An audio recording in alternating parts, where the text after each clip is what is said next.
గార్గేయ గోత్రోద్భవాయ దేవమిడ మహారాజవర్ణోనత్రే సోరసేన మహారాజవర్మణ పౌత్రాయ వసుదేవ మహారాజవర్మణ పుత్రాయ కారణకారణాయ అఖిలాండ కోటి బ్రహ్మాండ నాయకాయ సాక్షాత్ నారాయణ స్వరూపాయ శ్రీ కృష్ణ పరబ్రహ్మణేవరాయ. మా అబ్బాయి ఎవరో కాదు, మధురలో ఉండేటువంటి శ్రీకృష్ణుడు అని చెప్పేసి అంటూ ఉంటారు అందరూ. మా అబ్బాయి శ్రీకృష్ణుడు. ఓహో, అయితే శ్రీకృష్ణుడి గురించి ఎన్నో కథలు గాథలు విన్నాం మేమంతా కూడా. శ్రీకృష్ణుడు అంటే ఎదగాడేనా? సరే, మీరు ఎంతో గొప్పలు చెప్తున్నారు. మరి శ్రీకృష్ణుడు అంటే మేము చిన్నప్పటి నుంచి ఒక వెన్న దొంగ అని, అందరినీ ఏడిపిస్తూ ఉంటాడని, అందరినీ అలవరిస్తూ ఉంటాడని విన్నాం తప్ప మీరు చెప్పినటువంటి గుణగణాలు ఎక్కడా కూడా మేము వినలేదు. చాలా కుండేవాడని విన్నాము, అందరినీ గిల్లి మరి ఏడిపిస్తూ ఉంటాడని విన్నాము. ఎవరింటిలో కూడా వెనను ఉంచడు, అందరింట్లో వెన దొంగతనం చేస్తూ ఉంటాడని చెప్పేసి విన్నాము. మరి మీరేమో ఈ విధంగా గుణగణాలు చెప్పారు. మరి దీనికి దానికి ఏం పొందడం కుదరట్లేదు మాకు. సరే, మా అబ్బాయిని మీరు విన్నది వాస్తవమే.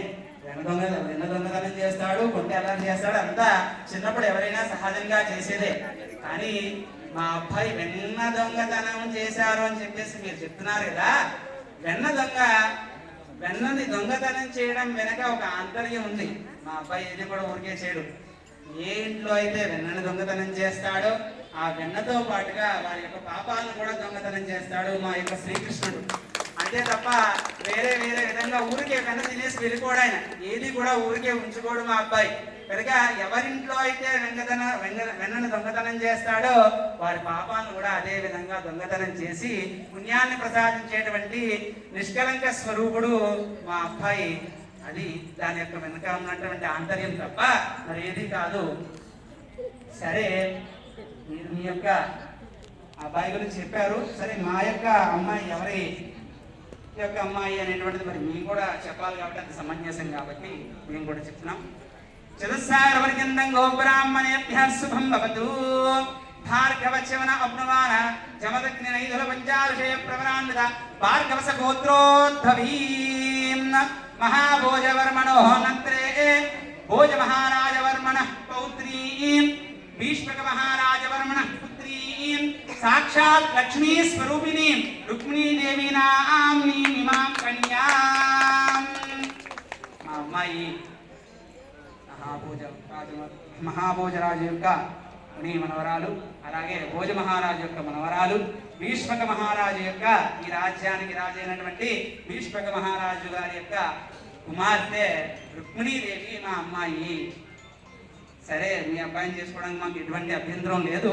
సరే, మీ అబ్బాయి యుద్ధ నైపుణ్యాలు గురించి కూడా మాకు తెలుసుకోవాలని ఎంతో ఆతృతగా ఉంది. దాని గురించి అసలు ఏమిటి అబ్బాయి ఏ యొక్క పరాక్రమం కలిగినటువంటి వాడో కూడా మాకు తెలియజేస్తే కొద్దిగా మాకు కూడా తెలుసుకోవాలనేటువంటి ఆతృత ఉంది.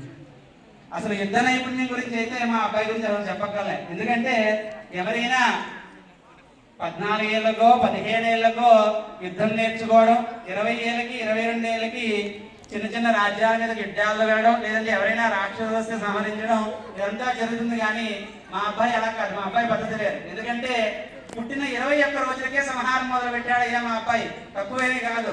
21 రోజులు ఉన్నప్పటి నుంచే మొదలు పెట్టాడు. ఇప్పటికి ఇంకా ఆపలే. ఆ రాక్షస సంహారం చేస్తున్నాడు. మీరు ఇందాక అన్నట్టుగా ఏ విధంగా అయితే చిన్నప్పుడు అందరితో ఆడుకున్నాడు, అందరినీ ఆట పట్టించాడో అటువంటి విధంగా సునాయాసంగా రాక్షసులతో ఆడుకుంటాడు. యుద్ధ నైపుణ్యం గురించి మా అబ్బాయికి ప్రత్యేకంగా చెప్పాల్సిన పని లేదు. ఎంతో యుద్ధ నైపుణ్యం కలిగినటువంటి వాడు. 21 రోజుల్లోనే పూతన అనేటువంటి రాక్షసుని సంహారంతో మొదలుపెట్టాడు. ఇప్పటికి ఇంకా ఆపలేదు. అలాగే నెల రోజుల వయసున్నప్పుడు బకాసుడు, నరకాసుడు మొదలైనటువంటి రాక్షసులు ఎంతో మంది ఎన్నో ప్రయత్నాలతో వచ్చారు. ఒక ఎడమ చిటికిన వేలుతో తంటే అందరూ కూడా కీళ్ళు కాలు విరిగిపోయి పడ్డారు తప్ప మా అబ్బాయికి ఏమి కాలేదు. అంత యుద్ధ నైపుణ్యం కలిగినటువంటి స్వామి సాక్షాత్ నారాయణ స్వరూపుడు శ్రీకృష్ణ పరమాత్మ మా స్వామి. కనుక ఎటువంటి సందేహము మీకు అక్కర్లేదు మా యొక్క అబ్బాయి గురించి. సరే, ఇంత గొప్పగా చెప్తున్నారు కాబట్టి మాకు కూడా ఈ యొక్క వివాహం అంగీకారంగానే అనిపిస్తోంది. అందులో శ్రీకృష్ణ పరమాత్మ అంటున్నారు. మేము ఆయన గురించి కూడా ఎంతో గొప్పగా విన్నాము కాబట్టి మాకు కూడా ఎటువంటి అభ్యంతరం లేదు. సరే, మీకు కూడా అభ్యంతరం లేదు అంటున్నారు కాబట్టి చక్కగా ఇరువురికి కనుక మనం వివాహం చేసినట్లయితే మీరిద్దరూ కలిసి వాళ్ళిద్దరే సుభిక్షంగా ఉండడం కాకుండా లోకాన్నంతటినీ కూడా సుభిక్షంగా ఉంచుతారు, లోకాన్నంతా కూడా సురక్షితంగా ఉంచేటువంటి బాధ్యత వీరిద్దరూ తీసుకుంటారు అని చెప్పి మాకు ప్రగాఢమైనటువంటి నమ్మకము. కనుక వీరిద్దరికి వివాహం చేసి చక్కనైనటువంటి